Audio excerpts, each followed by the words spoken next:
All right, let's see if this works. I watched a video of a guy doing large tractor tires with a transfer pump into his tire.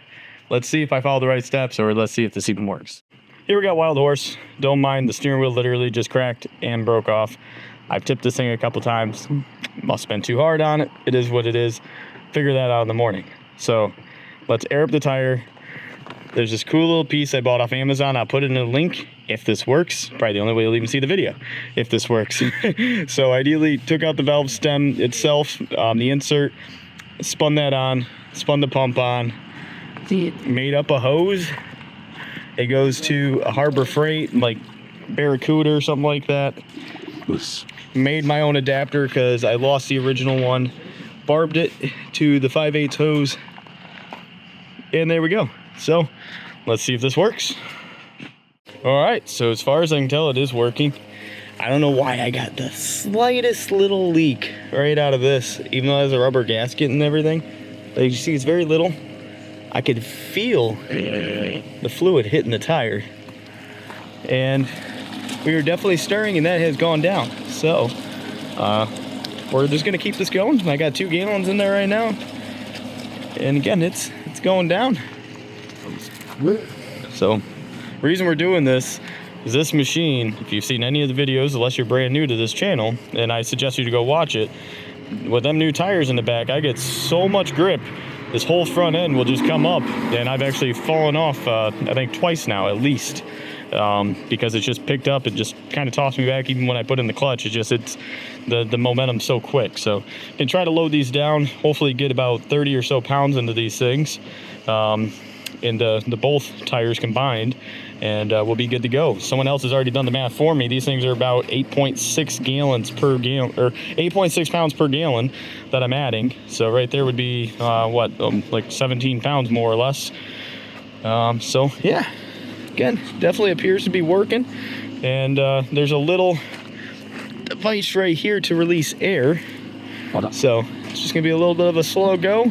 So obviously trying to force this right into the valve stem, but I'm pretty impressed so far. So let's see what these results end up being. Right, so we tried doing this last night. We got the other tire done. It was just really dark. Figured might as well take a video during the day. Everyone's just kind of standing around making sure it does work, and it is. So it's very redneck. I'm sure there's more professional ways to do this, but we got a utility pump, like I already said, from Harbor Freight. Some makeshift stuff from Tractor Supply, Family Farm and Home, whatever you have near you, to get the plumbing. Ran an old hose up there. There's a bad spot in the hose, so I got a little leak. $12 little Amazon thing right there to help it get into the tire. Again, I had to take the valve stem out, or the, what do you call that? Like the piece that goes in the valve stem. Is that actually called the valve stem? Well, ain't the valve stem the whole thing to begin with? It's the insert to the valve stem. So took that out to allow the fluid to go in. It took, God, what did it take? It took almost 4.5, somewhere in there.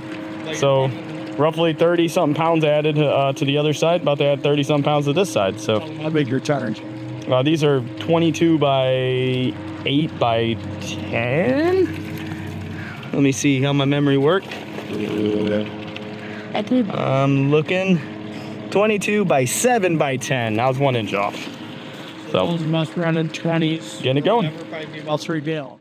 All right, now we are doing 2-bit wheel horse. Matt's newest build.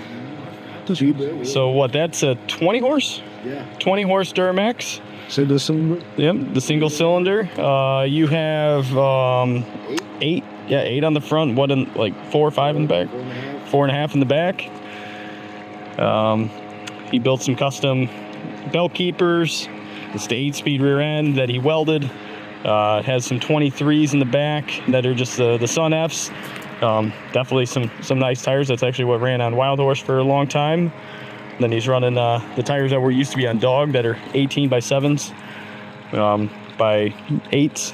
And we're just loading them tires just like we did with Wild Horse. So 20 by 7 by 8s. It's just the process. It's pretty simple. This is already the second mower we've done today alone. So now that we kind of got it down, Went and drove Wild Horse. It drove amazing. Really liked it. It didn't seem near as bouncy. It felt way more confident going around the track. Even hitting the corners didn't feel as tipsy either. So we'll see what it does for the long run. But definitely enjoying it. Got Tanner over here, who's the proud owner of Waterboy now. And we're all ready to go out and play tomorrow. And then we'll unleash Mike's new mower, and we'll get a walk around on that as well to get to you guys.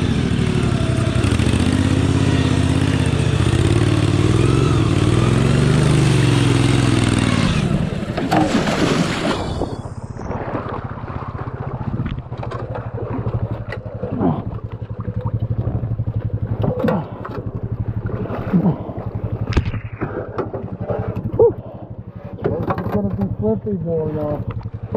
You don't say. But it's been the tires that just grips and rips. Whew. That's fun. You're gonna need that weight on the front now. That is water's deep too.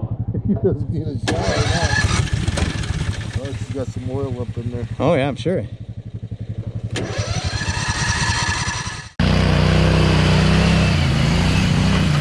Oh my God, he's in the rut. Oh, he got out of it. Woo.